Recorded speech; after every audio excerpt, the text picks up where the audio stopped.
Hey everyone, I hope you will be doing absolutely great. आज मैं आपके सामने प्रेजेंट करने वाला हूँ एक बहुत ही कमाल की फ़नी स्टोरी, और उस कहानी से भी हमें बहुत कुछ सीखने को मिलता है। एक लाइफ लेसन हम वहाँ से सीख सकते हैं, अपनी लाइफ में एक वैल्यू ऐड कर सकते हैं। कहानी कुछ इस तरह से है। एक छोटा सा गाँव होता है और उस गाँव में एक पंडित जी होते हैं। पंडित जी बहुत ज़्यादा श्रद्धालु होते हैं और दिन भर वो अपने पूजा पाठ में लगे होते हैं। सारी उम्र उन्होंने भगवान को शिद्दत से पूजा होता है और उन्हें ये विश्वास होता है, विश्वास नहीं, उन्हें ये यकीन होता है कि उनके ऊपर कोई भी प्रॉब्लम, कोई भी समस्या नहीं आएगी। अगर कोई भी आपदा समस्या आती है तो साक्षात भगवान उन्हें बचाने आएंगे। और ये उनका मानना था, ये उनका बिलीफ था। और कुछ इस तरह से कुछ एक इंसिडेंट होता है। गांव में काफ़ी ज़्यादा वर्षा होती है, काफ़ी ज़्यादा बारिश होती है और सभी लोग भयभीत होते हैं, सब लोग डरे हुए होते हैं कि किया जाए। फाइनली जब पानी थोड़ा बहुत ज़्यादा भरने लगता है, बारिश तेज़ी से होने लगती है, तो जो गांव के जो मुखिया थे वो अनाउंसमेंट करते हैं माइक पे कि गांव वाले फटाफट से जितना जल्दी हो सके अपने काम के सामान और जितना ज़रूरतमंद सामान है और लोगों को लेके सबसे ऊंची चोटी पर पहुँचे। और ये संदेश मुखिया जी पंडित जी को भी देते हैं कि पंडित जी जल्दी चलिए। और सब गांव वाले सारे चोटी की तरफ बढ़ रहे हैं, क्योंकि हो सकता है कि कुछ समय बाद यहाँ पे बाढ़ भी आ सकती है। तो पंडित जी उस मुखिया को जवाब देते हैं, मुझे बचाने के लिए तुम जैसे तुच्छ व्यक्ति नहीं आएंगे, ठीक है, मुझे बचाने के लिए साक्षात भगवान आएंगे। मैं भगवान का बहुत बड़ा दूत हूँ, मैंने भगवान को अपनी सारी उम्र पूरी शिद्दत से पूजा है। तो मुखिया जी उनकी बातों को सुन के चले जाते हैं और लगभग पूरा गाँव खाली हो रहा होता है।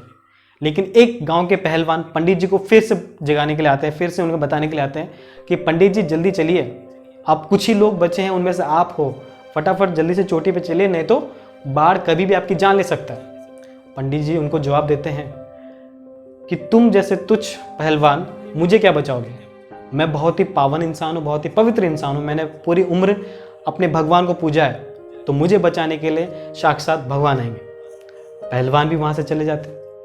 फिर एक आखिरी कोशिश, एक गांव का सपेरा होता है, उनके पड़ोस में रहता है, वो उनके पास जाके बोलता है, पंडित जी अब गांव में केवल आप और मैं बचे हैं, फटाफट चलिए, नहीं तो कभी भी यहाँ पे बाढ़ आ सकता है और हम दोनों की मृत्यु हो सकती है। पंडित जी का वही जवाब था कि मुझे बचाने के लिए तुम जैसे तुच्छ लोगों की जरूरत नहीं है, मुझे बचाने के लिए साक्षात भगवान आएंगे। तो बाकी सारे गाँव वाले चोटी पर जा चुके होते हैं, अब सिर्फ पंडित जी अपनी पूजा प्रार्थना में लगे होते हैं। जैसे जैसे समय बीतता है, पानी थोड़ा घर के अंदर आने लगता है और इस बात से भयभीत होकर पंडित जी अपनी पूजा पाठ प्रार्थना को छत पे जाके करने लगते हैं। छत पे जाके जब वो करने लगते हैं तो एक और इंसान, एक शख्स हेलीकॉप्टर में आते हैं, जो सोल्जर होते हैं, जवान होते हैं, उनको रस्सी नीचे फेंकते हैं और बोलते हैं, पंडित जी रस्सी पकड़ के फटाफट से ऊपर आ जाइए, हम आपको सुरक्षित गाँव की चोटी पर पहुँचा देंगे। पंडित जी उस रस्सी को भी फेंक देते हैं और बोलते हैं कि मुझे बचाने के लिए तुम जैसे लोग नहीं आएंगे, मुझे बचाने के लिए साक्षात भगवान ऊपर से आएंगे। और ऐसे करते करते बाढ़ बहुत तेज़ बढ़ जाती है, पूरा गांव पानी पानी हो जाता है और पंडित जी अपनी जान गंवा बैठते हैं, वो मृत्यु पा लेते हैं। और जब वो ऊपर पहुंचते हैं भगवान के पास, तो वो काफ़ी शिकायतें लेके मन में वो भगवान के पास पहुँचे होते हैं और बहुत सारे भगवान वहाँ बैठे होते हैं।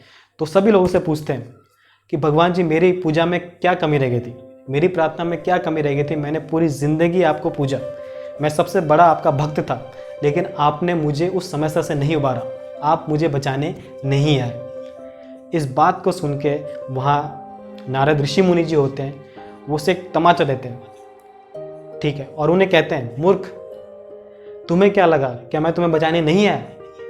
याद करो वो जो मुखिया जो तुम्हें अनाउंसमेंट करके समझा रहा था तुम्हें गांव छोड़ के ऊंची चोटी पे जाना चाहिए, वो कौन था? वो मुखिया के रूप में मैं ही तो आया था। फिर वहाँ से बगल में हनुमान जी बैठे होते हैं, हनुमान जी अपनी गदा से बोलते हैं, गदा से उसको मारते हैं, उससे बोलते हैं, मूर्ख, तुझे क्या लगा, जो पहलवान के रूप में आया था वो कौन था? वो मैं ही तो था जो तुझे चेतावनी देने आया था। फिर वहीं पे पास में शिव जी भगवान बैठे होते हैं, शिव जी भगवान भी उन्हें बहुत ही क्रोधित आंखों से देख के बोलते हैं, तुझे शायद मालूम नहीं था, जो सपेरे के रूप में आया था वो कौन था? मैं ही तो था जो बचाने आया था। और फाइनली विष्णु भगवान वहाँ बैठे होते हैं, तो बोलते हैं, जो हेलीकॉप्टर में चक्र लेके आया था, जो तुझे सीढ़ियाँ फेंका था, वो कौन था? वो उस जवान के रूप में, सोल्जर के रूप में कौन था? वो मैं ही तो था। पंडित जी को रियलाइज़ होता है, और पंडित जी को नहीं, हम सभी को रियलाइज़ होता है, इस कहानी के अंत तक हमें सीखने को मौका मिलता है कि हमें ज़िंदगी बदलने के लिए, हमें अपनी समस्या, जिस भी समस्या हम लोग जूझ रहे हैं, उसको उबरने के लिए एक बहुत बड़ा मौका नहीं मिलता है, एक ब्लॉकबस्टर मौका नहीं मिलता है। कुछ छोटे छोटे अपॉर्चुनिटी, कुछ छोटे छोटे मौके, कुछ आसपास की हमारी छोटे छोटे स्टेप्स ही होते हैं जो हमारी लाइफ में कंट्रीब्यूट करते हैं। ठीक है, कहा जाता है बूंद बूंद से सागर भरता है। ठीक है, बूंद बूंद से सागर भरता है। तो छोटे छोटे स्टेप्स, छोटी छोटी अपॉर्चुनिटीज़ हमें इग्नोर नहीं करनी चाहिए, उन्हें तुच्छ नहीं समझना चाहिए, जैसे पंडित जी ने समझा, क्योंकि ऑल ऑफ सडन कुछ ऐसा बहुत ही रातों रात कुछ नहीं होने वाला। ठीक है, हमें कंटिन्यूसली अपने एफर्ट्स डालते रहना है, और एक समय के बाद अगर उनको हमने फॉलो किया तो हम जहाँ पहुँचना चाहते हैं, उस प्रॉब्लम से निकलना चाहते हैं तो निकल सकते हैं। ये थी आज की हमारी कहानी, और बहुत ही कमाल का इंसिडेंट। अगर आपको वीडियो अच्छा लगा हो तो लाइक, शेयर और कमेंट कर सकते हैं, और इसी तरह के कंटेंट्स हम लोग रेगुलर बेसिस पे डालते हैं। अगर आपको पसंद है तो आप नोटिफिकेशन के लिए इसको सब्सक्राइब भी कर सकते हैं। Thank you for watching. At the and I will say stay healthy and stay safe. Thank you very much.